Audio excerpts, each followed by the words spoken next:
राजा दशरथ ने अपने गुरु से कहा, हे प्रभु, राजा दशरथ श्री रामचंद्र जी के पिता, राजा दशरथ ने अपने गुरु से कहा, हे प्रभु, अब मुझे राजकाज में मन नहीं लगता। तब गुरुदेव ने कहा, बोलो बालक कैसे?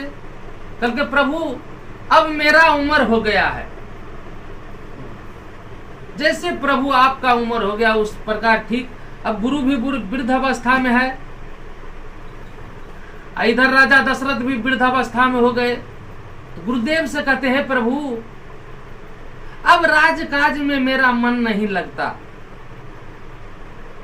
क्यों ना प्रभु आप आदेश दे तो श्री रामचंद्र जी को राजा बना करके हम नैन सुख भी ले ले और आराम की जिंदगी जीवे। गुरुदेव प्रसन्न हुए, प्रभु प्रसन्न हुए। बोला, हे मेरे शिष्य राजा दशरथ जी, मैं आपके बात से प्रसन्न हूं कि एक धनुषधारी हमारा पूरा राज काज संभाले, और हम भी प्रसन्न हूं उसे राजा के रूप में देखकर। अब राजा दशरथ और गुरुदेव की मन में श्रद्धा हो गया कि श्री रामचंद्र जी को राजा बनाकर टीका लगा दिया जाए। मुनीम जी को बुलाया। राजा दशरथ ने कहा, मुनीम जी, मेरा आदेश है कि पूरे अयोध्या को सजा दो, इस तरह अयोध्या को सजाओ कि आज से कई पीढ़ी तक अयोध्या उस ढंग से सजा नहीं हो। मुनीम जी ने कहा, ठीक है प्रभु। उधर वो आदेश दिया, पूरे अयोध्या सजने लगे। पूरे अयोध्या के नागरिक खुशी से छलक उठा कि श्री रामचंद्र जी राजा बनेंगे। इधर दशरथ जी भी खुश हैं, गुरुदेव भी खुश हैं, पूरे प्रजा खुश हैं। पूरे अयोध्या में ढोल बज रहा है, हर घर सज रहा है। क्या पता भगवान का लीला तिरिया चलितर देवों ने जाने।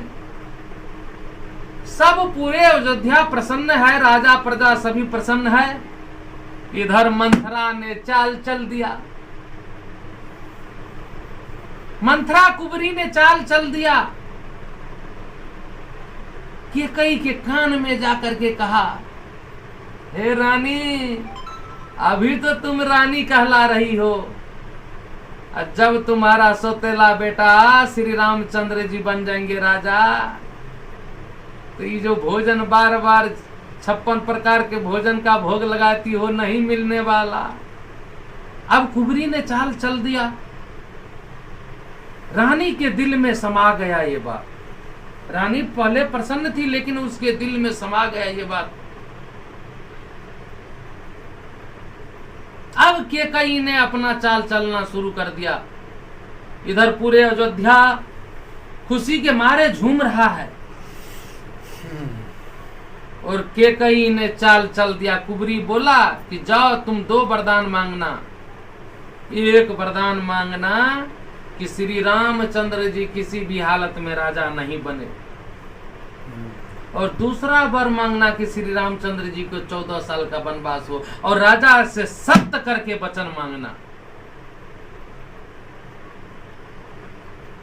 गई रानी राजा के पास।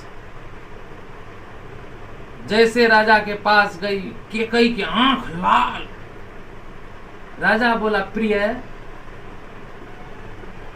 कल तुम्हारा बेटा राजगद्दी राजा बनने वाला है, और आज तुम इतना दुष्ट आंखों से मुझे देख रही हो। कैकेयी ने करी हुई जवाब में बोला, पहले प्राणी आप सत्य कीजिए। तिरिया चलितर बाबू देवों ने जाना सत्य करवा लिया। क्या पता था राजा दशरथ को ये सत्य करने के बाद ये वचन मांगेगी। सत्य करने के बाद कैकेयी ने खोला अपना मुंह। जैसे मुंह खोला, राजा दशरथ के मानो तो कलेजा कट के गिर गया। राजा दशरथ बेहोश होने लगा। राजा दशरथ मरने के काबिल होगा। जैसे कि बिना पानी के मछली छल बनाने लगा, ठीक उसी प्रकार राजा के दिल पर चोट आया और राजा तलमला गया। बोलो रामचंद्र जी की जय।